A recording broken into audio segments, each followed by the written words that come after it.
ৰাতি বোলে ক'ৰবাত শুবলৈ নিদিয়ে, কিছুমানে খেদি দিয়ে, কিছুমানে যি টি কিবা কিবি সোধে। পইচা শেষ হৈছে, অনলি ৩,০০০ টকা হাতত আছে বুলি কৈছে। আমাৰ মিচিং সমাজৰ চকুৰ আলি বুলি তাক নাম দিছে। দিল্লী যাব সি PM মোদীক লগ কৰিবলৈ। নমস্কাৰ অসম। অসমৰ পৰা অযোধ্যালৈ আৰু অযোধ্যাৰ পৰা পুনৰ দিল্লীলৈ পেডেল যাত্ৰা অৰ্থাৎ খোজকাঢ়ি ভ্ৰমণ কৰিছে অসমৰ আমাৰ মিচিং সমাজৰে এজন সাহসীল যুৱক, নাম হৈছে साजन को दोले। देख सकता है मैं रिप्रेजेंट करने जा रहा हूँ हम लोग का आसाम को, तो प्लीज ज्यादा से ज्यादा शेयर करना ताकि वीडियो मोदी सर तक पहुंचे। तो तार एक कष्टमय यात्रा तो प्राय 2-3 माहर हब, किन्तु मोर एटा कथा बहुत बेया लागिसे जे इमान कष्ट करि यात्रा करार पाछतो मानुहे ताक भालকৈ सापोर्ट करा नाइ, भालকৈ ध्यान दिया नाइ। और तातुतকৈ बेसी मोर बेया लागिले जेतिया मैं तार पोस्टर कमेन्टबोर चेक करि चालो, तेतिया बहुते बहुत धৰণৰ कमेन्ट दिसे, बेयाকৈ कमेन्ट करिसे, नेगेटिव कमेन्ट दिसे। और तातुतকৈ बेसी बेया लागिले हे कमेन्ट कराबोर प्रायभाग आमार मिसिং समाजरे হয়। सो मैं भाविलो जे आमार मिसिं मानुह হৈ मिसिं समाजर एजन व्यक्तिये जदि भाल काम कबात करिबल गइसे ताक इमान किय नेगेटिवके लय बा इमान किय बेयाके कय। सो मैं भाविलो तार विषये एटा भिडिओ बनाऊँ जाते आपनालोक सकलोके माने चिनाकी कराई दिওঁ অসমবাসী সকলোকে। আৰু आसलते हि माने এই কষ্টময় যাত্ৰাটো কিয় কৰিছে, কিয় যাবলগীয়া হৈছে, তাৰ পিছফালে এটা কাৰণ আছে, বহুত ধুনীয়া কাৰণ। মই ভাবো আপোনালোকে সেই কাৰণটো মানে জনাটো বহুত মানে প্ৰয়োজন হয়, বহুত ইম্পৰ্টেণ্ট কাৰণ হয়। তো মই ভাবো আপোনালোকে এই ভিডিঅ'টো একেবাৰে শেষলৈ চাওক, মই সকলোখিনি ধুনীয়াকৈ আপোনালোকক মানে বহলাই ক'ম। তো গাইজ साजन को दोले और तार लगत और एजन आहिसे, मैं नामটো মানে পাহৰি গৈছো। তেওঁলোকে বৰ্তমান হেৰিতে আছে, কি কয় বিহাৰ পাইছেগে। আৰু তেওঁলোকৰ প্ৰথম যাত্ৰাটো আৰম্ভ হৈছিলে 20 অক্টোবৰ দিনা, আৰু ৱেষ্ট বেংগললৈ পাবলৈ তেওঁলোকক 10 দিন সময় লাগিছিল, আৰু ৱেষ্ট বেংগলৰ পৰা বিহাৰলৈ পাবলৈ 12 দিন সময় লাগিছিল। মানে ঘৰৰ পৰা অহা আজি প্ৰায় 12-15-16 দিনমান কিবা এটা হ'ল, আৰু ক'বাত এহেঁতি এদিন দুদিন মানে ৰেষ্ট লৈ লয়। আৰু তাৰ পাছত কৈছে अयोध्या पाবলৈ एमाह प्लस লাগিব, 1 माह ওপৰত লাগিব মানে যাবলৈ তাত পাবলৈ মানে अयोध्या। আৰু তাৰ পিছত দিল্লীলৈ আহিব। দিল্লীলৈ কিহৰ কাৰণে আহিব আপোনালোকক কম বাৰু। দিল্লীলৈ পাবলৈ 2 মাহ সময় লাগিব। টোটেল মানে ক'বলৈ গ'লে 2-3 মাহ মান ইহঁতৰ এই কষ্টময় যাত্ৰাটো হ'ব, ঠিক আছে। আৰু মই কল কৰি সুধিছিলোঁ, আজি কল কৰি সুধিছিলোঁ যে তোমালোকৰ যাত্ৰাটো কেনেকুৱা, মানে কষ্ট হয় নেকি বেছি। তেতিয়া নিজৰ মানে অনুভৱবোৰ কৈছে, যেতিয়া মানুহে খোজকাঢ়ি যায় তেতিয়া কেনেকুৱা অনুভৱ হয়। ধৰা আমি ইয়াৰ পৰাই ধৰা আমি ক'ৰবাত দোকানলৈ খোজকাঢ়ি যাবলৈ বহুত টান পাওঁ, তেন্তে ভাবি চাওক অসমৰ পৰা দিল্লীলৈ আহিব খোজকাঢ়ি, তেন্তে কিমান কষ্ট হ'ব। ৰাস্তাই ৰাস্তাই ইহঁতি ৰ'দে বৰষুণে তিতি বুৰি, ৰাতি বোলে ক'ৰবাত শুবলৈ নিদিয়ে, কিছুমানে খেদি দিয়ে, কিছুমানে যি টি কিবা কিবি সোধে। আৰু খোৱাটো গমেই পায়, আৰু খোৱা মানে পইচা দি কিনে হোটেলত খাব লাগিব, খোৱা বস্তুটো ইমান ভাল নহয়, আৰু ভেজিটেৰিয়ান নবনায়। য'ত মানে এতিয়া ভগৱানৰ কাৰণে গৈছে না সিহঁতি প্ৰথম অযোধ্যা মন্দিৰলৈ, তেন্তে সিহঁতি মানে মাংস চাংস খাব নালাগিব, পূৰা পিয়ৰ মানে ভাল বস্তু খাব লাগিব। তেনেকুৱা কিন্তু নাপায় হোটেলবিলাকত। কৈছে মানে খোৱা বোৱা বহুত অসুবিধা, আৰু থকা মেলা হোৱা বহুত মানুহে বহুত কিবা ধৰণৰ কয়। আৰু কিছুমান মানুহ ভাল মানুহ থাকে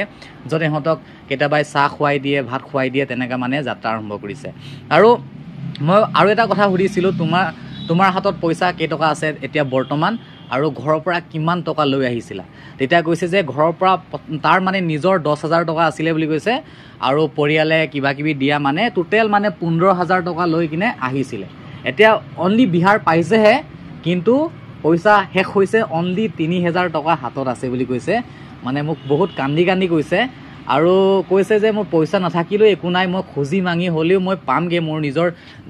যিটোৰ কাৰণে মই ওলাই আহিছোঁ মানে অসমৰ পৰা, মোৰ সপোনটো পূৰা কৰিম। কিন্তু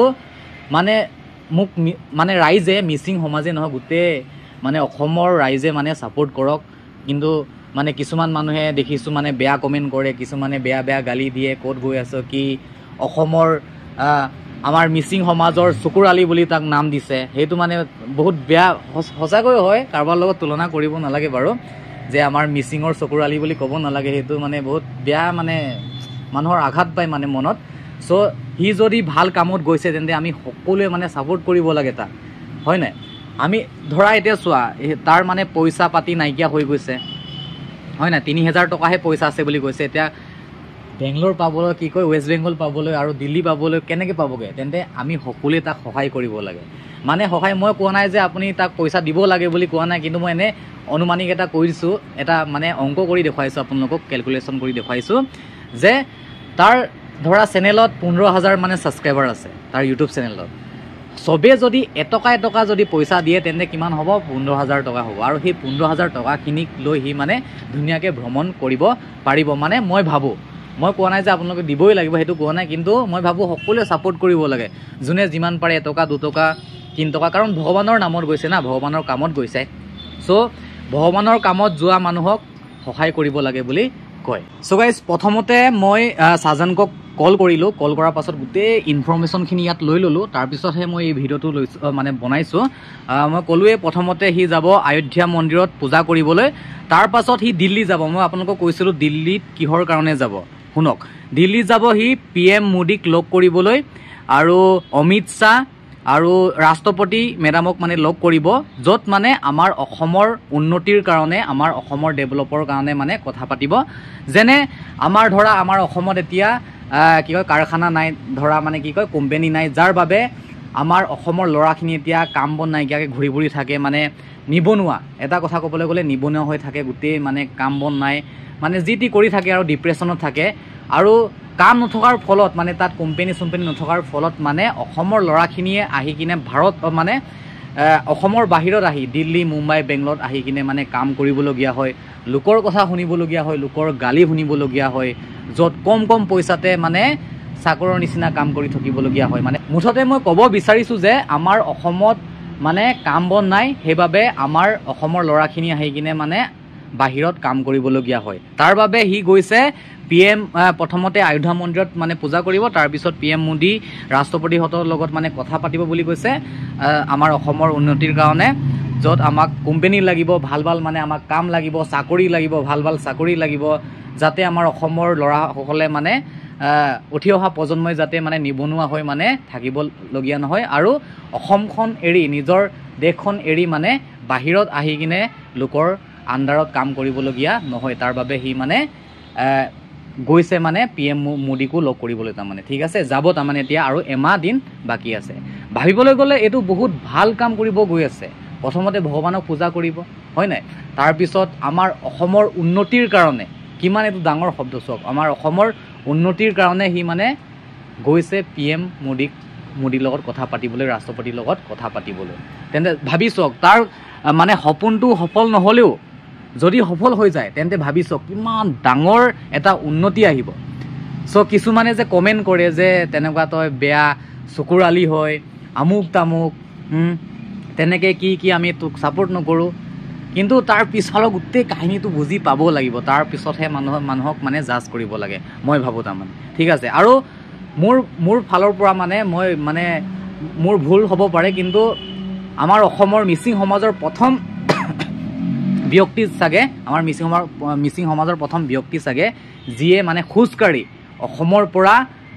দিল্লীলৈ আহিব আৰু তাকো আমাৰ অসমৰ উন্নতিৰ কাৰণে তাৰ লগতে আমাৰ মিচিং সমাজে কি বিচাৰি আছে আপোনালোকেতো গম পাইছে চাগে যে মানে আমাৰ মিচিং সমাজে এতিয়া কি বিচাৰি আছে কিহৰ কাৰণে যুদ্ধ কৰি আছে মই উল্লেখ নকৰোঁ বাৰু মেনশ্যন নকৰোঁ আপোনালোকে নিজে বুজি পাওক মেনশ্যন কৰিলে অকণমান বেয়া হ'ব চ' আমাৰ মিচিং সমাজে যিটো বিচাৰি আছে সেইটোকো মানে কথা পাতিব নৰেন্দ্ৰ মোদীৰ লগত যাতে আমাৰ মিচিঙে দাবী কৰা বস্তুটো সোনকালে পাব লাগে চ' মই ভাবোঁ সকলোৱে ছাজানক দলেক ছাপোৰ্ট কৰক আৰু যিমান পাৰে সহায় কৰি যাওক আপোনালোকে বেয়া কমেণ্ট নকৰিব ভাল কামৰ কাৰণে গৈছে চ' সকলোৱে আশীৰ্বাদ কৰক যাতে তাৰ সপোনটো পূৰা হওক আৰু আমাৰ অসমৰ উন্নতিৰ কাৰণে যিটো কথা পাতিবলৈ গৈ আছে নৰেন্দ্ৰ মোদীৰ লগত সকলোখিনি সফল হওক তাৰে কামনা কৰিছোঁ আৰু অলপ মানে এই ভিডিঅ'টোৰ জৰিয়তে মই মানে অলপমান তাক চিনাকি কৰাব বিচাৰিছিলোঁ আৰু যিটো কামৰ কাৰণে গৈছে তাৰ উদ্দেশ্যটো অকণমান দিব বিচাৰিছোঁ আৰু লাষ্টত মই তাৰ এটা ইউটিউব চেনেলটো মেনশ্যন কৰি দিছোঁ তাৰ ইউটিউব চেনেলটোৰ নাম হৈছে ভাইৰেল ছাজানক দলে তাৰ চেনেলটো আপোনালোকে গৈ কিনে চেক আউট কৰি চাব বহুত ভাল ভিডিঅ' দিয়ে আৰু অসমৰ পৰা যাত্ৰা আৰম্ভ কেতিয়াৰ পৰা কৰিছিলে কোনটো তাৰিখৰ পৰা কৰিছিলে সকলোখিনি আপোনালোকে গম পাব আপোনালোকে চাব তাৰ ভিডিঅ'টো শ্বেয়াৰ কৰি দিব লগতে জয় অসম মিচিং ৰাগাম ধন্যবাদ।